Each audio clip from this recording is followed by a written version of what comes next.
The next class of organic molecules are the oxygen-containing organic compounds. Those include alcohols, ethers, esters, carboxylic acids. So first we are going to talk about alcohols and ethers. Functional group for alcohol, it's OH. So if you have alkane, you remove one hydrogen. Like alkane with the 2 carbon would be CH3, So if you remove one of the hydrogens and replace that with one OH, that changes the compound from alkane to alcohol. So OH is the functional group for alcohol. So basically, you get the OH attached to one of the carbons. The first family member is going to be CH3OH coming from CH4. This is the second alcohol with 2 carbon. There are alcohols with 3 carbon if the OH is attached to one of the carbons from propane. So it would change to propanol, metanol, or ethanol.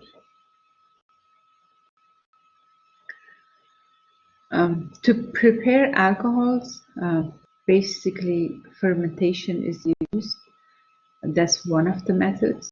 That's more of like an industrial method to prepare alcohol. You start with the sugar, add yeast, and as a result of fermentation, it would give you alcohol as one of the product, and CO2 is the byproduct. The other method to prepare alcohols is if you start with alkene and you hydrate alkene. Hydration is basically adding water. When you're adding water, you're adding H and OH. So you break the pi bond, you add H to one of the carbons, and you add OH to the other carbon that used to carry CC double bond or the pi bond. And the final product is going to be alcohol. This reaction requires a catalyst, and the catalyst is acid, usually sulfuric acid, or H3O plus is representing just any acid, so it requires a acidic environment for this reaction to take place. Compounds that they have 2 OH functional group, they are classified as diol. So this is a 1,2-ethane, 2 carbon. The eth part is 2 carbons saturated ethane, and then you have diol, 2 OHs replacing the hydrogens. Triol means that 3 OH groups are replacing hydrogens from alkane. 3 hydrogens is replaced. So 1, 2, 3 propane triol. That means your compound contains 3 OH group per molecule. OH doesn't always attach to the first carbon. Sometimes it's attached to second, third. So when you are naming these compounds, you have to give location to the OH. So you number it from the side that is closer to the functional group. So it's going 1, 2, 3, 4, 5. So pentane would be the alkane name with the 5 carbon. We have to drop the E and O at OL. This is one of the rules when you have alcohol. And you also need to give location to which carbon the OH group is attached, which is carbon number 2. So we'd say 2-pentanol. So it's going to be 2-pentanol.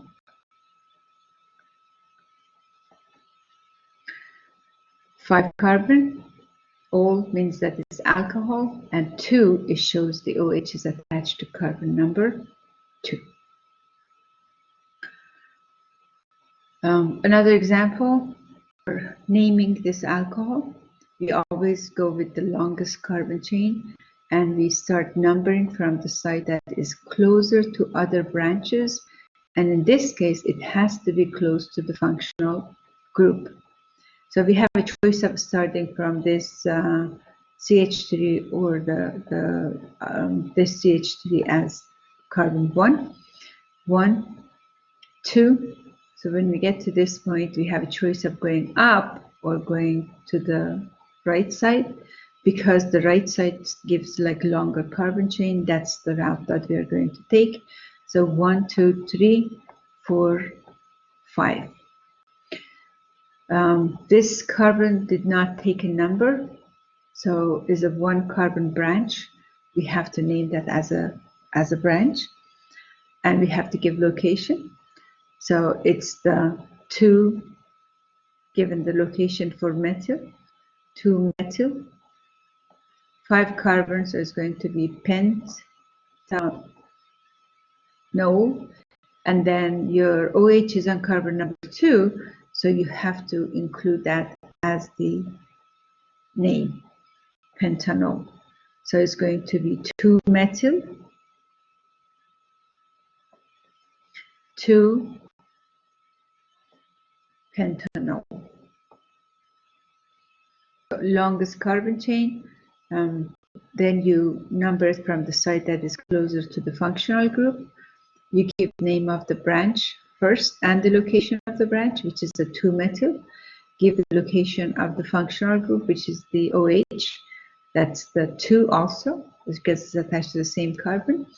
And then 5 carbon alkane would have been pentane. You drop the E at OL, so the name would change to pentanol. Ether functional group, you have the oxygen attached to 2 carbon or 2 separate alkyl group.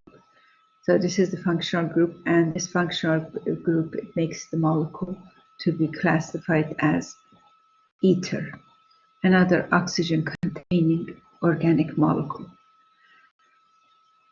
A common name for ether, you just give the alkyl names and then the 2 alkyl name and say ether. So in this case, it's going to be ethyl with the alphabetic order, ethyl, methyl, ether. That means that is an ether that one side is methyl and the other side is ethyl group. So you have your O, one side is attached to methyl group and the other side is attached to ethyl group. So you have ethyl group and methyl group. Ethyl, methyl, ether. This, you have 2 ethyl group, so you could say ethyl, ethyl ether, or diethyl ether. Diethyl, 2 ethyl group attached to the oxygen, so it would be diethyl ether. Another example. This group is isopropyl and methyl. So you have isopropyl methyl ether, name for this compound, and recognizing the functional group is more important. How to prepare ether? There are a couple reactions that they can make ether. One is dehydration of alcohol. So is a biomolecular dehydration. Your catalyst again is a sulfuric acid and heat. So if you have 2 molecules of alcohol, you have ethanol and ethanol. H from one alcohol, OH from another alcohol is going to combine and give water as a product. And you get this new carbon-oxygen bond that makes the ether molecule. So if you have a different size of the alcohol, the ether is going to be corresponding. So based on the number of carbons that you have for each of the alcohol. So if you have methyl on one from methanol and you have ethanol, just like the top example, I write the OH on this side. So have your ethanol, CH2OH and CH3. I just write the condensed structure. H plus as a catalyst and heat. So you would see that hydrogen from one and OH from another alcohol is going to combine and give water as the byproduct. And then a new bond between this oxygen and the carbon is going to form, and that gives you the product. So O, CH2, CH3.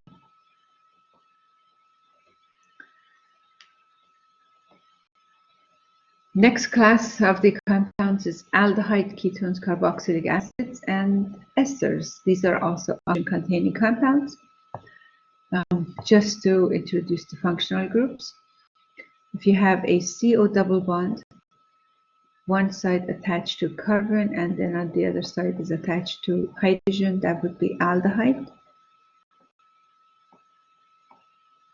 Just recognize the functional group. We are not covering any naming of the aldehydes or ketones. That would be the main for the organic chemistry. If you have CO double bond, which is called carbonyl group, attached to two alkyl group. So basically, it's attached to two carbon. Here you have hydrogen. In this case, you have two carbon. This is the functional group for ketone. Carboxylic acid, you have the CO double bonds attached to the R group or alkyl group. It doesn't have to be CH3. Basically, it doesn't have to be methyl group. It could be ethyl group. It could be propyl group. It could be any size of the alkyl group or carbon chain. But the CO double bond is attached on the other side to OH. So COOH is the functional group for carboxylic acid. So this is the carboxylic acid. For esters, these compounds, they are the fruity flavored organic molecules. It comes from acid and alcohol, but the functional group, you have one side, you have the alkyl group, you have a CO double bond, and then instead of the OH for carboxylic acid, now you have OR. So the oxygen attached to another carbon. So the COO attached to two carbon, one on each side, is the functional group for esters. So we have the functional group for ester as a COO.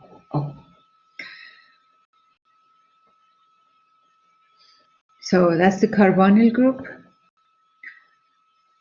Aldehyde functional group, again, we have a hydrogen, and then the R group is like any alkyl group. So it could be methyl, ethyl, propyl. For ketone, you have two alkyl group attached to the carbonyl. This is the ketone functional group. Example for aldehyde. So you have a CH3COH. Example for ketone. You have CH3 on one side and ethyl group on another side attached to carbonyl group. This is the ketone. Condensed formula is written like this. You have the CH3, CO, CH2, CH3. So CH3, CO, CH2, CH3. The bond angle and hybridization for molecule that carries a double bond, carbon that carries a double bond, is a sp2 hybrid, and the bond angle is 120. The CO double bond is polar, So because oxygen has higher electronegativity compared to carbon, the oxygen is going to be partially negative and carbon is partially positive.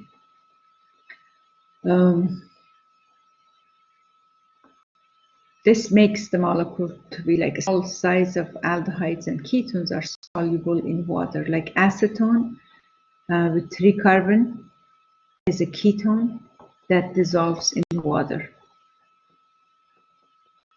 Like formaldehyde, HCOH, that's formaldehyde, it dissolves in water. Acetaldehyde with 2 carbon, this also dissolves in water because it makes a polar compound. To make the carbonyl compound for aldehydes and ketone, you start with the alcohol. If it's a primary alcohol, it would be changed to aldehyde, and a secondary alcohol, it would change to ketone. So if you have the OH attached to carbon, when you do oxidation, it would change to CO bond. So your is an oxidation reduction type reaction. So aldehyde would change to, alcohol would change to either aldehyde or ketone. It depends on if it's a primary alcohol, it would change to aldehyde. If it's a secondary alcohol, it would change to ketone. So for a CH3, CH2OH, when you oxidize it, just writing oxygen, that means that we're oxidizing as an oxidation reaction, is going to change to aldehyde because this is a primary. How do we know it's a primary? Because OH is attached to carbon that is a primary, means that is attached to only one other carbon, CH3COH. If you had a secondary alcohol, the secondary alcohol, and why is the secondary? Because OH is attached to secondary carbon, and secondary carbon is a carbon that's attached to 2 other carbons. And if it's tertiary, OH is attached to carbon that is attached to 3 other carbon.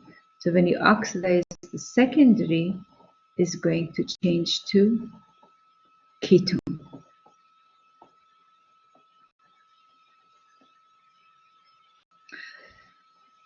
This is a primary alcohol. Why is it primary? Because this is a primary carbon, so it's going to make it primary alcohol. OH is attached to primary carbon. Why is primary? Because it's attached to only one other carbon.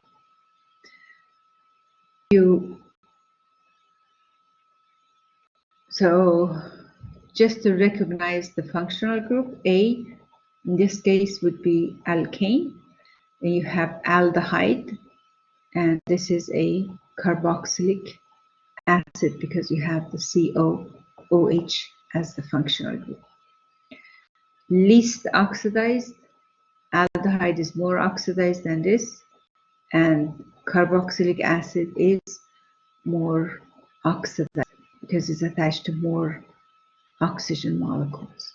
In this case, it's attached to oxygen molecule compared to the alkane. Like oxidation is like gaining oxygen bond, and that's in organic chemistry. If it gains oxygen, it counts as oxidation. So alcohol would change to aldehyde when you oxidize it. So this is a single bond oxygen. In this case, you have a double bond oxygen. CHO is written like this.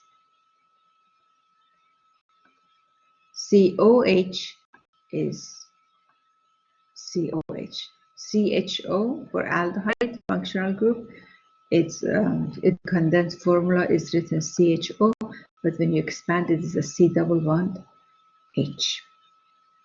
So primary alcohol, it changes to aldehyde as a result of oxidation.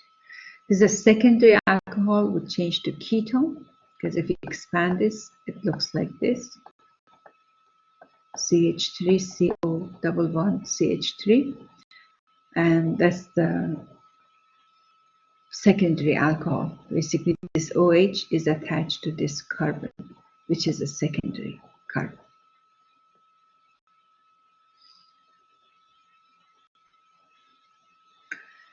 Esters, as I said, they have like a fruity flavor. It depends on the size of the acid or size of the alcohol, or it depends on the R group that is attached to COO functional group. So this is the functional group. You have the functional group. So this is like 2 carbon on this side and 3 carbon on the left side. You have 2 carbon attached to oxygen, 3 carbon attached to carbonyl group. And this ester is it has the smell and sense of pineapple. And the name is ethyl butyrate. Don't worry about the name for 1046. You don't have to know the name. This is for organic too, to know the name. But it's just trying to explain some of the application of these. That if you have 1 carbon attached to CO double bond, this is basically a CH3 here. And then on this side, you have 1, 2, 3, 4, 5, 6, 7, 8 carbon. You have 8 carbon on one side attached to the oxygen, and 1 carbon or methyl group attached to the carbonyl group is going to have the flavor of orange. And then for strawberry, this would be the composition. You have peach and rum and oil of wintergreen or spearmint. And this one would be for honey. So depends on the size of the alkyl group that is attached, and you don't have to memorize these. Actually, for the assignments, you have the open book. You might have example of this, or recognizing the functional group as ester, most likely with the question.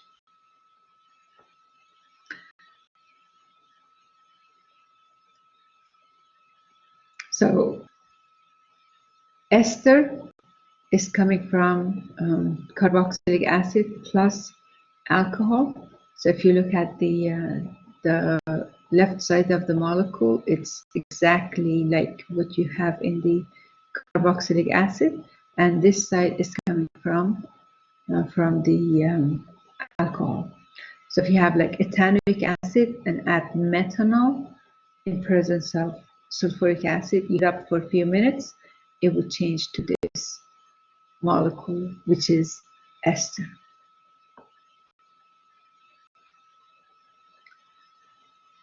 Carboxylic acid, they can react with sodium hydroxide because it's acid, and sodium hydroxide is a strong base. Carboxylic acid can react and form salt of the acid. So basically, it's acid-base reaction. OH from the NaOH and hydrogen from acid is going to give the byproduct of water, and then sodium is going to attach to this ion that is coming from the or conjugate base of the acid, and it forms the salt. So it's basically acid-base reaction. As I said, oxidation increases as you go from alcohol to aldehyde to carboxylic acid. You have 1 carbon-oxygen double bond, carbon-oxygen bond. Here you have double bond. Carbon is double bonded to oxygen, so number of the oxygen bond is increased from 1 to 2. And here, for carboxylic acid, you have 3 bonds to oxygen, or the number of bonds to oxygen has increased. Basically, oxidation is more oxidized. So you can oxidize the primary alcohol to aldehyde, and then oxidize, second step, you go from aldehyde to carboxylic acid. You need a stronger oxidizing agent in order to go from aldehyde to carboxylic acid compared to the first step. So this is from primary alcohol, it takes 2 steps to carboxylic acid. This reaction, we keep talking about it. So when you have alcohol and acid, carboxylic acid plus alcohol, it gives you ester. This reaction is called esterification or Fischer esterification. The product is ester with the CO functional group attached to 2 alkyl group. And then these product of esters, they have fruity flavor, and you saw some of the examples already. The byproduct is water, and it does require an acid as catalyst. But the reaction is called esterification reaction. Amines and amides, these are nitrogen-containing compound. So if you have alkyl group that is attached to nitrogen, it's classified as amine. If you have alkyl group, or basically you have a carboxylic acid that you remove the OH and you add NH2, is going to be amide. So carbon-nitrogen bond is the functional group for amine, and carbonyl group attached to nitrogen is the functional group for amide.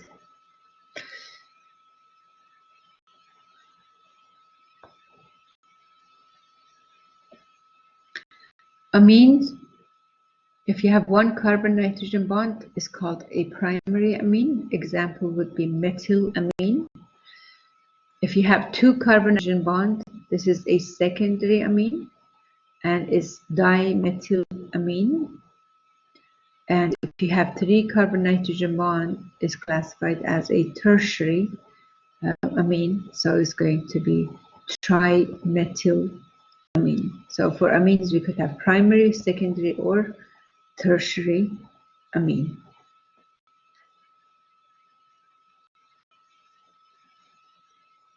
Ammonia is a weak base. It reacts with acid. Actually, it would give you NH4 as a conjugate acid. It reacts with the H+. Can be protonated, changes to conjugate acid. Same thing for amines. Amines also, or any word that you see organic molecule that has nitrogen, expect some basic property that they can dissolve in acid or they can react with the acid. Basically, nitrogen can be protonated. So you get the conjugate acid for the base. It's just trying to say that amines, they are more basic than any other family of organic molecules. They are more basic than alcohols, esters, the aldehydes, ketones, and everything else.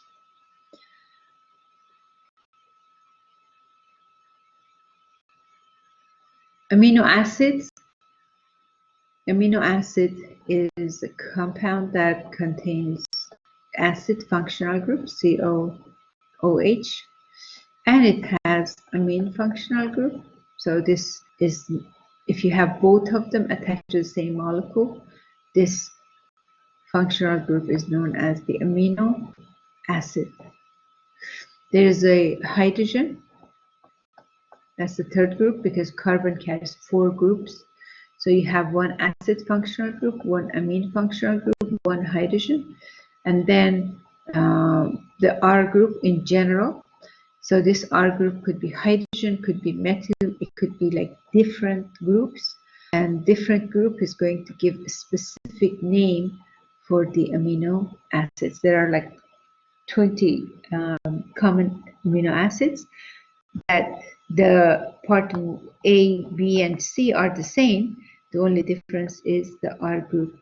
Different R group is going to give you different name for the amino acids. Amino acids, they can combine together. So if you have the amine from one with the acid group from the other, this is going to give you amide. So basically your CO double bond is going to attach to the nitrogen, and the amide bond forms between two amino acids is also known as a peptide bond. If you have like 20 amino acids bonded together, you have a protein molecule. So for like 5 of them connected, it's known as polypeptide. One is just amino acid. If you have 2, it would be known as dipeptide. And if you have like up to 5 to 10, it would be polypeptide. And if it's 20 or higher, you would just name it as a protein, molecule of protein.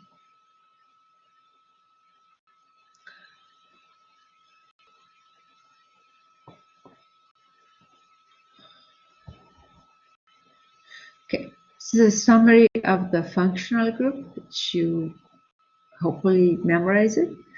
Alkene has a CC double bond. Alkyne has a CC triple bond functional group. Alcohol has an OH group. Ether, oxygen attached to 2R group. Aldehyde carbonyl group, one side is hydrogen, one side is R group. Ketone would be carbonyl that is attached to 2 carbon or 2 alkyl group. Carboxylic acid is a COOH, that's carboxylic acid, CO double bond, and then OH, both attached to the same CO carbon. Ester would be COO attached to 2R group, one on each side. Then you have your amine, primary, secondary, tertiary amines. And these are some of the examples of these compounds. Again, we are not trying to learn the entire organic chemistry, which is taught in 2 semesters, 1 full year in 1 lecture. But this is just the introduction, trying to introduce you the functional group and some rules for naming, and knowing that you have different classes of organic compounds, and the different class of organic compounds is going to make it easier for you to learn properties based on one class of the compound or one family, rather than individually studying each of them. I'm going to stop the recording and